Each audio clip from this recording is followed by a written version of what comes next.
Well, it always hurts to lose to Arizona for sure, and give credit to them. They were really good in the first half, and we struggled to make shots. I think some of it, certainly they get credit for how they were defending us, taking things away and whatnot, and that contributed to some of our failure there. But I think there's always a little bit of carryover from the way we lost, last week and into that first half, trying to get our confidence back. I was appreciated how we fought our way back into the game and defended and got stops and started playing like we had been playing a lot during the season. So hopefully this is something to build on, moving forward. In the second half, when you start out with that swarming defense, easier said than done to do that out of halftime versus in the middle of the game, maybe early in the first half. Yeah, they. I thought they were doing a good job defensively, taking some things away, and they were expending tremendous energy in the first half, guarding us, and felt like maybe we were a step quicker at times in the second half to take things away and create some turnovers and get back in the game. So just proud of the guys that we got it to where it was a manageable game, a game that we had a chance to win if we hit some shots. I mean, it's crazy. I mean, they're a top 5 team in the country, and beating some really good teams, and we lost by 9 and went 3 for 27, from 3. So hopefully, the guys that are normally hitting shots and making those shots will connect a little better as we move forward. And I think the other thing that hurt us was their size and obviously how big they are around the basket was the free throw differential. Anytime you're minus 17 or 18 at the free throw, minus 17 at the free throw line and made free throws.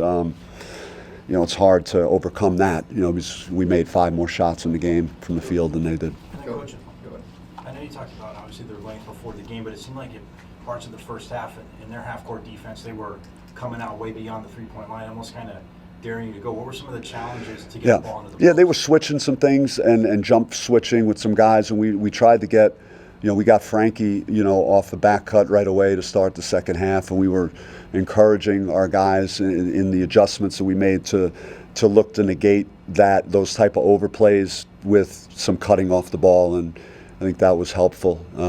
And they've had a week to prepare, so they've watched us and they took some things away, and we have to be able to counter them sooner and a little bit better.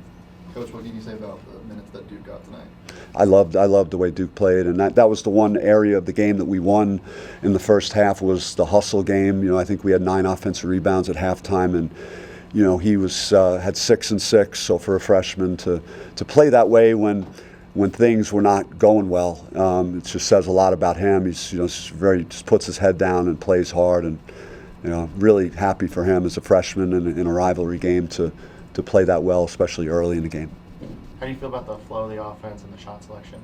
I thought that there were a lot of guys that had open looks, and of course down the stretch, there were a couple of shaky, contested ones, but we were trying to get it from 6 to 3, and couldn't quite nail one of those threes to kind of make it a one-possession game under 4 minutes.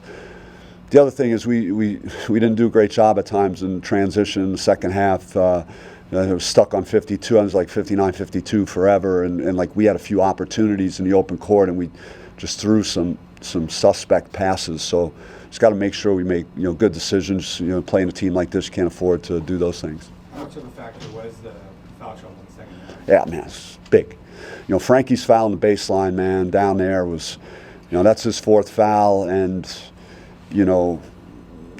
then it has to all the rotation. I got two of my primary guys. I got Dez and Frankie with 4 fouls, so it impacts what we're doing. So would have loved to see a more physical foul whistled there, and particularly being Frankie's 4th foul. After fighting all the way back to get back in the game, do you think fatigue played a factor in some of those ISO jumper shot selection down the stretch? I mean, you never know. It's hard to judge that. I think that there were some contested ones, and there were some others that were fairly or reasonably open. And against a good team, a big team that was playing very hard on defense, you're not going to get a million open shots. But when you do get those, you got to try and take advantage of them. And I don't know how many of the 27 were contested. I mean, maybe more than half. I don't know, 18 of them, but if there's 8 or 9 of them that are open, then you gotta hit like 4 or 5 more. You know.